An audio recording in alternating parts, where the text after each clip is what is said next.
வணக்கம் நண்பர்களே.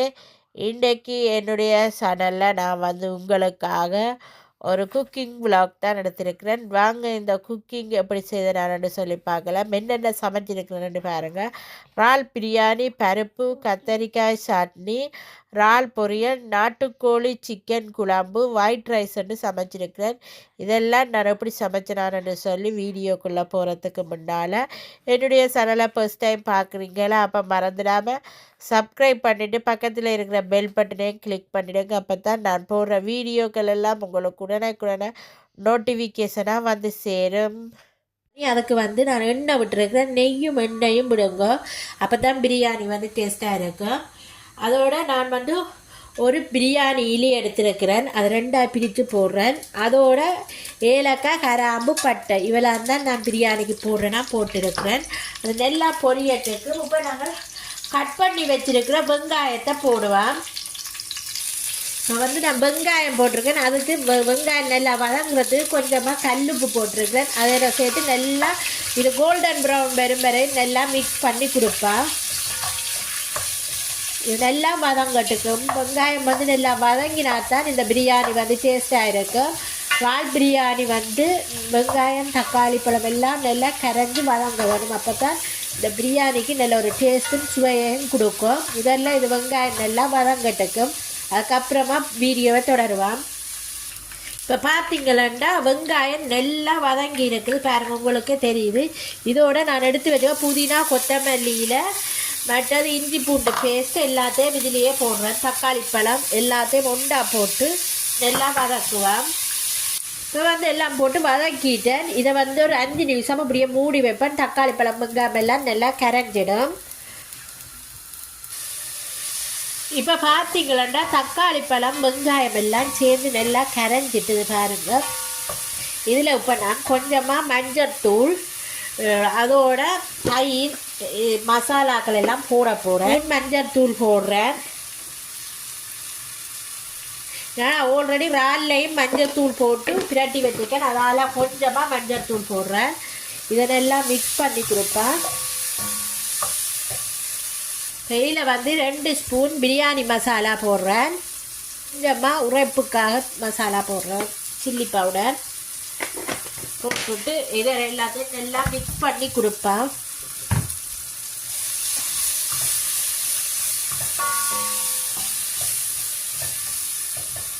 இப்போ இதோட நாங்கள் கழுவி எடுத்து வச்சுருக்கிறேன் இந்த இறாலையும் இதில் போடுறேன். அந்த இறாலில் உப்பு மஞ்சள் தூள் போட்டு பிரட்டி வச்சுருக்கிறேன். அதனால் அப்படியே போடுறேன். இந்த இறாலையை போட்டு இதை நல்லா மிக்ஸ் பண்ணி கொடுப்பேன்.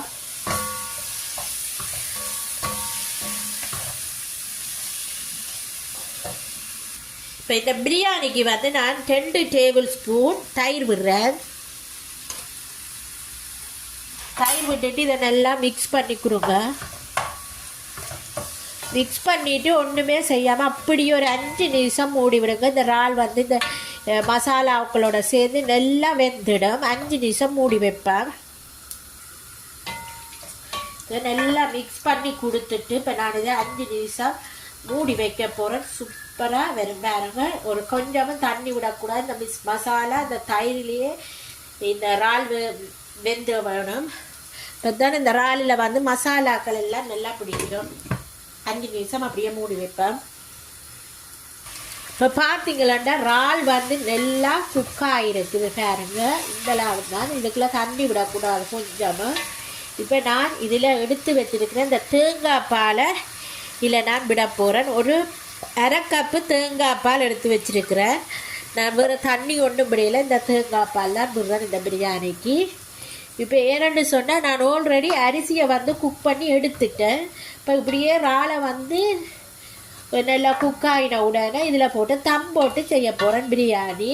அதுக்காகத்தான் நான் தண்ணி எதுவுமே கலக்காமல் கொஞ்சமாக அந்த ஒரு கப் பால் மட்டுமே விட்டு செய்திருக்கிறேன். தேங்காய் பால் விட்டு இந்த இறால் பிரியாணி செய்து பாருங்க, சூப்பராக இருக்கும். இதில் உப்பை செக் பண்ணி பாருங்க. உப்பு காணும் எனக்கு, உங்களுக்கு காணுமெண்டா காணாட்டி நீங்கள் போட்டுக்கொள்ளலாம். எனக்கு உப்பு அளவாக இருக்கிற வழியாக நான் உப்பு போடல. இப்போ பார்த்தீங்களா, நல்லா கிரேவி ரெடி ஆகிட்டுது. இப்போ நான் இதில் இப்படியே இருக்கத்தக்கனையாகவே ரைஸை இதில் போட போகிறேன். அடுப்பை ஓஃப் பண்ணிட்டு தான் இப்போ இதுக்கு மேலே நான் ரைஸ் போட போகிறேன். இப்போ பார்த்தீங்களன்னா நான் இப்போ பிரியாணிக்கு வந்து ரைஸை போட்டுட்டேன். இந்த இதுக்கு மேலே போட்டுட்டு இருக்கிறேன் பாருங்க அப்படின்ட்டு. இதுக்கு மேலே இப்போ நான் வெங்காயம் பொரிச்செடுத்து வச்சுருக்கிறேன். நான் அது எல்லாத்தையும் இதுக்கு மேலேயே போட போகிறேன். ஏன்னா கீழே தான் கறி இருக்குது. நான் மேலால் ஒரு கிளறி எடுத்து தான் நான் இதில் இப்போ பாருங்க இப்படி தான்ட்டு இப்படி செய்துட்டு இப்படி இதே மாதிரி நீங்களும் இறால் பிரியாணி செய்து பாருங்க. சூப்பராகவும் நல்லா டேஸ்ட்டாகவும் இருக்கும். உண்மையிலேயே அருமையான இறால் பிரியாணி. நான் இதே மாதிரி தான் டெய்லி செய்கிறேன். நான் அதுதான் உங்களுக்கும் ஒருக்கா இந்த வீடியோ போடுவோம்னு சொல்லி நான் போட்டிருக்கிறேன். இப்போ பாருங்கள் இதில் வந்து இப்படியே இருக்க இதுக்கு மேலே பொரிச்செடுத்து வச்சுருக்கிற வெங்காயத்தையும் கொத்தமல்லியிலையும் போடுவேன். முதல்ல இந்த பொரித்த வெங்காயத்தை நான் இதில் போடுறேன். இப்போ நான் அடுப்பு ஓஃப் பண்ணி வச்சுட்டு தான் இதெல்லாம் செய்கிறேன்.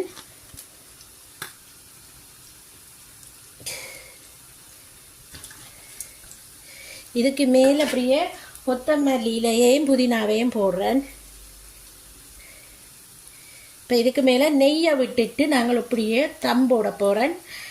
மரம் பாருங்க. இப்போ வந்து நான் கொஞ்சமாக நெய் விடுறேன் பாருங்க.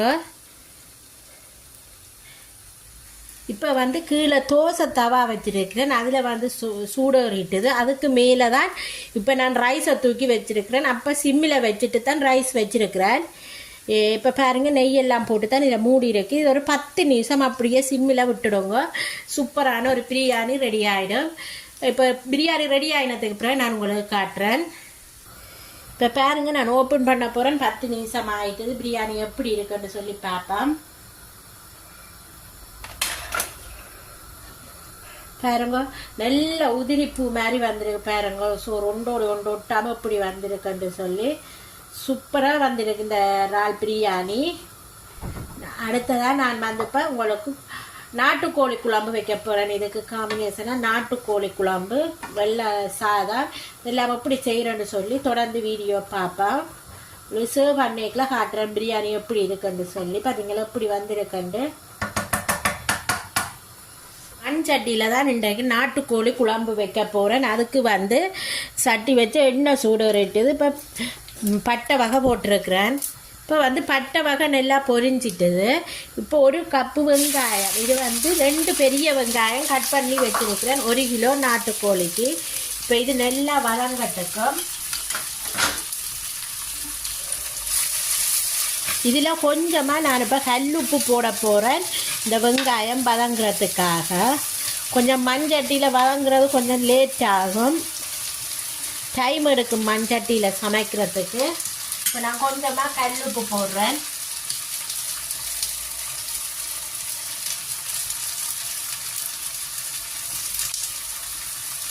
போட்டுட்டு இது நல்லா வதங்கினதுக்கு அப்புறம் பார்க்கலாம்.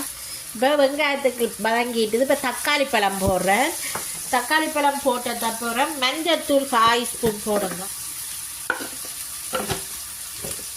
வந்து கழுவி எடுத்து வச்சுக்க இந்த நாட்டுக்கோழியை இதில் போடுறேன். இதை போட்டுட்டு நீங்கள் மிக்ஸ் பண்ணிவிட்டு மூடி வைங்க, நல்லா அவியட்டுக்கும். இப்போ பார்த்தீங்கன்னா தெரியும் நாட்டுக்கோழி வந்து சூப்பராக அவிஞ்சு வந்திருக்குது. இதில் இருக்கிற தண்ணி கொஞ்சம் வத்தட்டுக்கும். அதுக்கப்புறமா நாங்கள் மசாலாக்களை போடுவோம். இன்னும் கொஞ்சம் நேரம் அவியட்டுக்கும். அவிஞ்சாத்தான் இந்த இதில் மசாலா போடலாம். நிறைய தண்ணி நிற்கிது தானங்க, கொஞ்சமும் தண்ணி விடையில, ஆனால் நிறைய தண்ணி இருக்குது.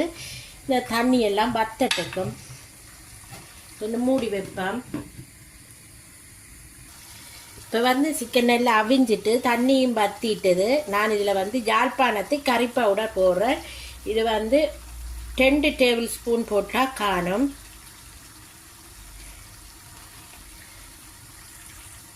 இப்போ வந்து நல்லா இதை மிக்ஸ் பண்ணி கொடுத்துட்டு தேவையான அளவு தண்ணி விடுங்க. இதுக்கு தேங்காய் பால் ஒன்றும் விடுறேல, நாங்கள் வந்து தேங்காய் பால் ஒன்றும் நான் விடுறேல. இதில் கொஞ்சமாக இந்த தூள் அவியறதுக்கு அளவாக தண்ணி விட்டு மூடி ஒரு 10 நிமிஷம் விட்டிங்களா அந்த நாட்டுக்கோழி குழம்பு ரெடி ஆகிடும்.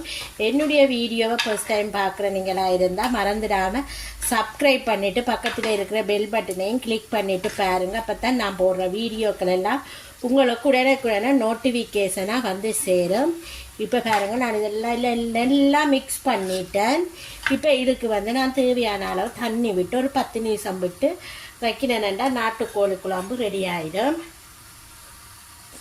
இப்போ தண்ணியெல்லாம் விட்டத்துக்கு பிறகு உப்பு செக் பண்ணி பாருங்க. உப்பு காணாட்டி உப்பு கொஞ்சம் போடுங்க. நான் உப்பு போட்டிருக்கிறேன். இதோட கருவேப்பம் இலையும் கொத்தமல்லி இலையும் எடுத்து வச்சிருக்கிறேன். அதே இதில் நான் இப்போ போடுறேன். போட்டுட்டு இப்படியே நான் மூடி விட போகிறேன். ஒரு 10 நிமிஷத்தால் ஓப்பன் பண்ணி பார்ப்போம் எப்படி இருக்குன்னு சொல்லி. பார்த்தீங்கன்னா சூப்பராக ரெடி ஆகிட்டு எங்களோட லஞ்ச் இன்றைக்கு நாட்டுக்கோழி குழம்பு, மற்றது பார்த்திங்கன்னா இறால் பொரியல், வெள்ளை சாதம், மற்றது தயிர் பச்சடி, இறால் பிரியாணி, கத்தரிக்காய் சட்னி, மற்றது பருப்பு வெள்ளைக்கறி. இன்றைக்கி இவெல்லாம் தான் எங்களோட லஞ்சு. உங்களுக்கு இந்த லஞ்ச் வீடியோ பிடிச்சிருக்குமான்னு நம்புகிறேன். பிடிச்சிருந்தா மறந்துடாமல் சப்ஸ்கிரைப் பண்ணிவிடுங்க. பக்கத்தில் இருக்கிற பெல் பட்டனையும் கிளிக் பண்ணிவிடுங்க. அப்போ தான் நான் போடுற வீடியோக்கள் எல்லாம் உங்களுக்கு உடனே நோட்டிஃபிகேஷனாக வந்து சேரும். ஓகே ஃப்ரெண்ட்ஸ், இதே மாதிரி இன்னொரு ரெசிபியுடன் உங்களை சந்திக்கும் வரை உங்களிடமிருந்து விடைபெறும் உங்கள் நான். Bye friends.